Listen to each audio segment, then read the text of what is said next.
think what you said earlier about being selfish is really important. And something I preach a lot of times at seminars too, is that you have to go out there and you have to figure out a way to take care of yourself. And First. do the things that you love to do. First. So if you love doing this and you love being here, this is crucial. And you can't take care of him, you can't take care of him. First. And the 500 other people that work inside First. this building. 750 and first. I'm the engine. If I break, everybody else is fucked. Right. Yeah. Now, for me, what really got lucky was I'm built like my mom, which is my fuel for that engine is to make other people happy, which makes me popular, which makes me even more popular to people that know me the best, which is really, by the way I judge myself. The way I basically have been judging myself through this really interesting path I'm living right now is, do the people that know me the best like me the most? Yeah, like is he pumped about going to Belgium with you, or is he like, fuck, man? Like it's a paycheck. Or Fuck. inevitably, like when he's getting 6 or 7 DMs a month of like, is his shtick like back to the first rate, like my stuff comes off like a shtick because I'm an anomaly. Right. I am over energized, I am pumped, I am more grateful, I am louder, I am like more confident, I am different. I'm different. And I like that. I like when I got a legit message the other day asking if you were a real human. It's a real Someone person. legitimately messaged me, is he a real human like you? He's a real well. you get that, Ty? He's not a I robot. mean, I get those. I've had people like DM me asking if we plant people that come up to you on the street. Like, Oh, that's pretty good. That's a good one. yeah. Yeah, see, like to me, that's just funny. Yeah, that's like, hilarious. when I hear that, I would think that if I planted a human to take a selfie with me, to act cool in a daily V, that single move would crumble my entire empire. Because what? Then I would have to make all these people that actually know, I'd have to keep them on the payroll. I want to fire these guys. I'm being serious. Like one of the biggest reasons, I have no interest in being held hostage. Right. The reason you need to live naked is because you don't want anybody to have leverage over you. I'm not letting anybody have the upper hand on me. He would have the upper hand if I needed to make sure that he told them, no, you know? Fuck that. And you can't hold those plates. Eventually one falls and then it's over. So one of the reasons I live that kind of life is leverage. How has your wife been? Has she been a part of a lot of the success of what you built up?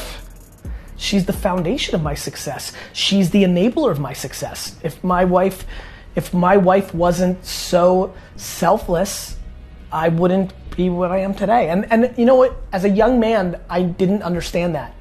You know, like It seemed like you're so driven that even just like you're kind of born that way. Just yes, and that's go like full 16. blast. Like the thought, like that, like if my mom, you know, as I grew up, my mom's teaching me to be a good man. We'd have these conversations, and I'm like, Mom, you didn't build the liquor store. Right. Dad built the liquor store. Yeah. The hell are you taking credit for? Why are you saying we and us? Yeah. Yeah.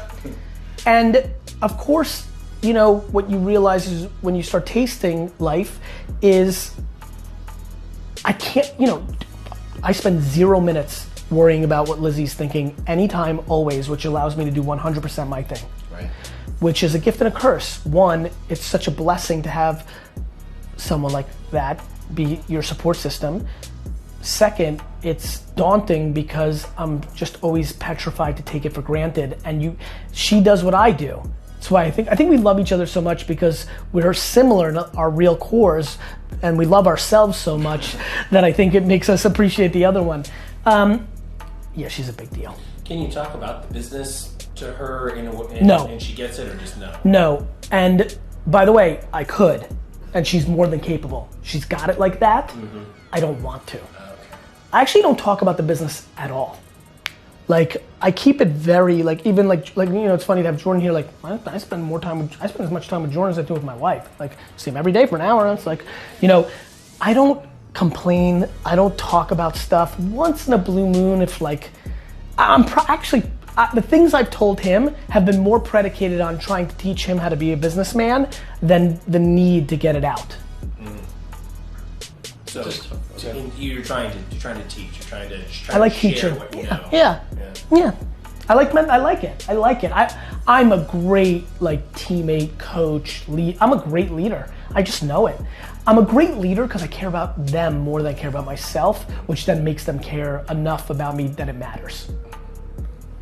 it's fun to have Tyler here. And said, Tyler literally came here to work for me for a year, learn, I guess I'm speaking for you, get the brand association, get the exposure. Steal from you.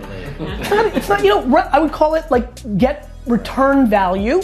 Because, I feel like and there are people who want to do that part. And by the way, the best part is I'm fine with that too. Yeah, whatever. Because I'm on to the next thing the next day. But very quickly, and we had this conversation, how quickly did you realize, maybe I shouldn't just stay for a year. Maybe I should play this out a little bit longer. Like how quickly? Like seriously, don't bullshit. Within like the first month or two of being on the team. That's it. That's great leadership. Yeah. That right? Young man comes up with a plan for his own and realizes, wait a minute, there's so much good here for me. Maybe he's not doing that because he's been tricked by me. He's doing it because he thinks it's in his best interest. To be part of something big. 100%. Mike, who was my last trainer before Jordan, the last couple of months, I could tell he was like maybe I shouldn't leave. Like, is that right? He made YouTube videos. He was like, I'm really second guessing this. I've already been like, I'm probably gonna stay longer than 3 years. He's gonna push boxing back a little bit. I want to do boxing next. I heard I'm actually going to box on Friday. I used to box with a kid, and one of our neighbors used to box, and so I said, dude, you got to shake my hand right now and pick me up at 6 a.m. because otherwise I won't fucking go. We'll just talk about it. But I'm excited about that. You talked kind of recently about return on investment, and you talked about how that's everyone's kind of like first thought is how do I get my money back? How do I get my money back on this Facebook post, this Instagram post, and so Tactics. Tactics over religion. Yeah, I've heard you talk about that before. So my gym is free. And when I made my gym free years ago, somebody said, why'd you make your gym free? And I said, to become a millionaire. And my friend, who was Dick Lickerson, long story. Not his real name. Long Go figure. Yeah, long story. He's the intro voice of the podcast. Is he? Yeah, he's But anyway, he just kind of tapped me on the shoulder. He's like, I believe in what you just said. Like, I can see it in your eyes. I know what you're. I know. That's what you're cool. getting at. That's cool. And so the whole reason for making the gym free was a bunch of reasons, but reason number one was to pay it back to powerlifting. I've gotten so much out of powerlifting. I've gotten so felt much it on your that's having cool. a team and having people around me to kind of lift me and push me forward. That I felt amazing about it. But in your situation, how do you get back your return maybe in a different way? And it's not money. Money. It's still money. And I'm making a joke. I think that people are not smart. And let me tell you what I mean by that. I am so confused by people's inability to understand what's happening. Everything is predicated on action. Right.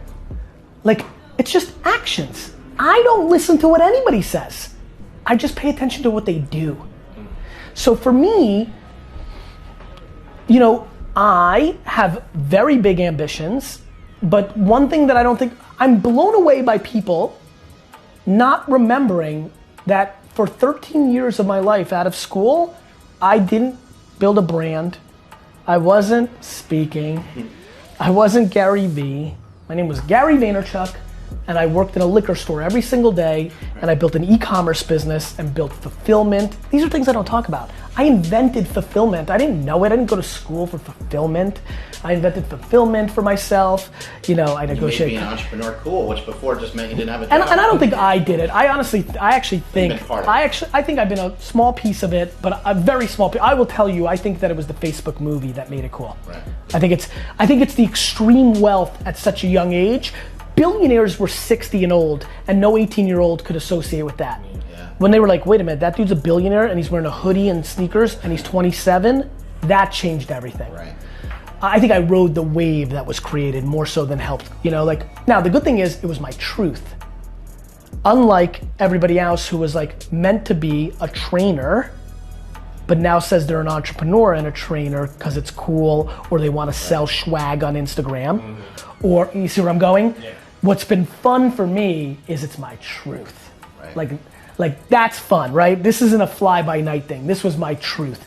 And so, I think that I think, to answer your question, it's not the money. Anybody that's really smart would know, I knew how to make money before I became me. I made money before I became me. When I invested in Twitter and Tumblr and Uber, that was before I became who everybody knows me as. Right. I don't need to monetize my audience.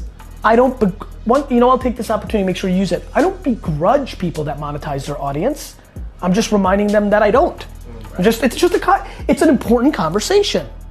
And somebody will jump in and say, well, yeah, Gary, what about your books and your t-shirts? And then I would say again, you are not smart, because if you understood the economics behind that in comparison to what I do, I will make more money giving one speech than I will in everything I do in t-shirts this entire year. Right. Don't you think it'd be smarter for me to do that? I do it because it's fun. I like somebody wearing a t-shirt with my quote on it because I am vain and I like it, right? And I like giving them out because I noticed, again, people are not smart. When I started this 60-second club and it's working for me on Instagram, I'm giving away my books. A lot of people have the books. So if I create t-shirts, it's something for me to give back, which creates even more of a relationship. And by the way, I want to remind everybody, I am by hand, not somebody here. You know this, me, by hand going into my comments, reading it, replying that they won, tagging them, screen shooting it, drawing, I'm doing it. Yeah. And so my answer is very simple. I want to leave a legacy. I want to be the greatest, most admired entrepreneur of all time. And I want to do it by not amassing the most wealth. I want to do it by amassing the most wealth and give back to the community in parallel, because I am leaving enormous amounts of money on the table by doing what I'm doing in content.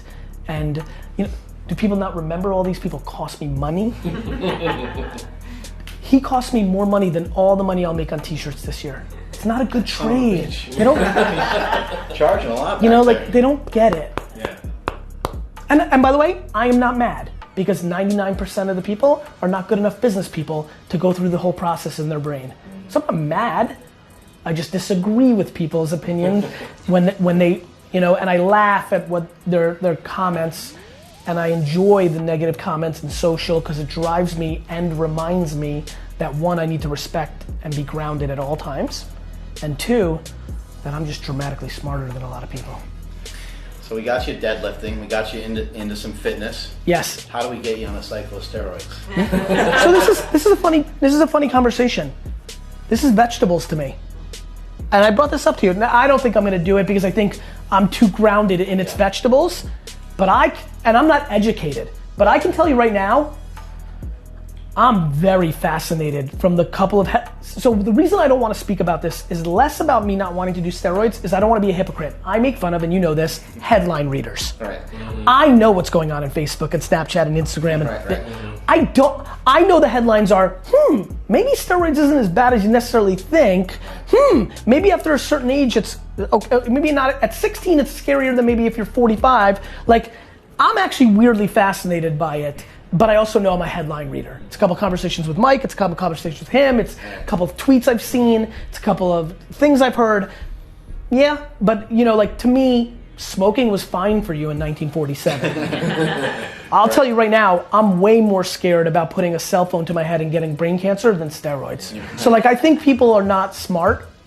Right. Yeah. And so I would tell you that if I had to make a prediction, I would tell you it's not out of the question for me to do a cycle.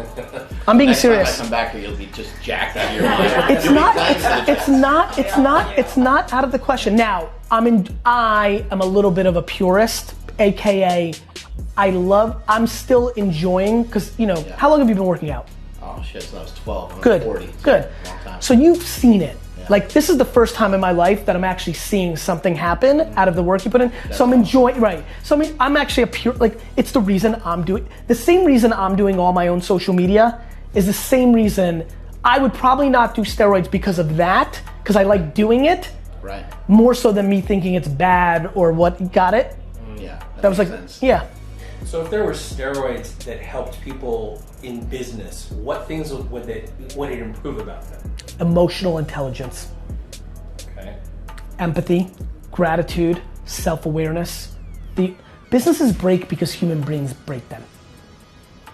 companies don't get bigger because all these assholes want to micromanage everything because it makes them feel bad.